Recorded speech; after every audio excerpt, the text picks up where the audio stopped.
శ్రీమద్ రామాయణంలో రాజనీతిని గురించి తెలియజెప్పే అనేక విషయాలు ఉన్నాయని చెప్తూ ఉంటారు. అటువంటి సందర్భాలు కొన్ని తెలియజేస్తారా మాకు? రాజనీతి అనగానే దశరథుడు సుమంత్రుడితో ప్రారంభంలో సంభాషణ, రాజ్యంలో ఎలా ఉండాలి, రాజరిక వ్యవస్థ ఎలా ఉండాలి, రాజ్యంలో పరిస్థితులు ఎలా ఉన్నాయి, కుటుంబాలు ఎలా ఉన్నాయి, ధర్మపాలన ఎలా నిర్వహింపబడుతున్నది, ఇవన్నీ కూడా రాజనీతి. యజ్ఞం చేద్దాం అనగానే ఎవరు చేయాలి, ఎవరి చేత నిర్వహింపబడే విధానాలు అనుసరించాలి, రాజనీతి.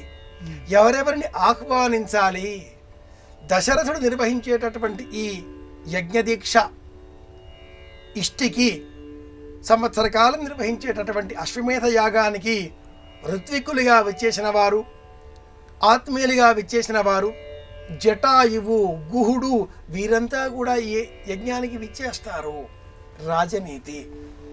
రాజ్యం భరతుడికి సంబంధించినది, కానీ ముందుగా పుట్టినవాడు రాముడు కనుక ప్రజలంతా కూడా రాముడే రాజుగా ఉండాలి అని కోరుకుంటున్న తరుణంలో ఏదో ఒక క్షణంలో సభలో ప్రజలంతా రాముడినే రాజుగా చూడాలనుకుంటున్నారు అని ప్రకటించి రేపే నీ పట్టాభిషేకం అని దశరథుడు ప్రకటించడం రాజనీతి.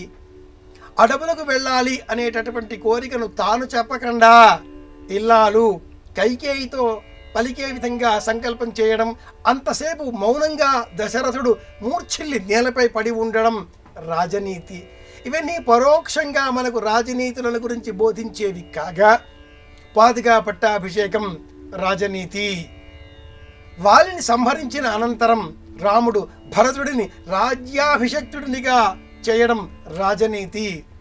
రావణ సంహారం కంటే పూర్వమే విభీషణుడిని లంకకు రాజుగా ప్రకటించడం రాజనీతి.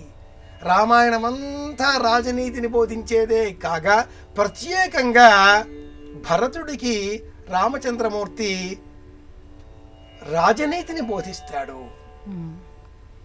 బాలకాండ, అయోధ్యకాండ, అరణ్యకాండ, కిష్కింధకాండ, సుందరకాండ, యుద్ధకాండ, ఉత్తరకాండ, ఇలా 7 కాండలుగా విస్తరిల ఈ రామాయణంలో అయోధ్యకాండ 100వ సర్గలో ప్రత్యేకంగా భరతుడికి రామచంద్రమూర్తి రాజనీతిని బోధిస్తాడు.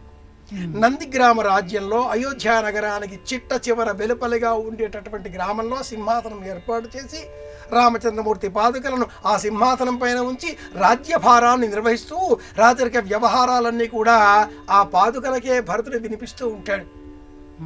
ఆ సమయంలో రాజ్యంలో ఎలా వ్యవహారాలు కొనసాగాలి, ట్యాక్సుల వ్యవహారాలు ఏమిటి, ఇవన్నీ కూడా పరమాద్భుతంగా ఈ ఘట్టాన్నే ప్రధానమైన దృక్కోణంలో పరిశీలించినటువంటి కవి సమ్రాట్ విశ్వనాథ సత్యనారాయణ గారు నందిగ్రామ రాజ్యం అన్న పేరిట ఒక నవలనే మనకు అందించి ఉన్నారు. శ్రీరామాయణమంతా రాజనీతి.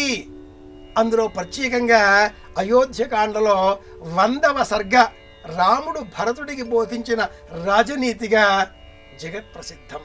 ఇలా గుర్తించాలి.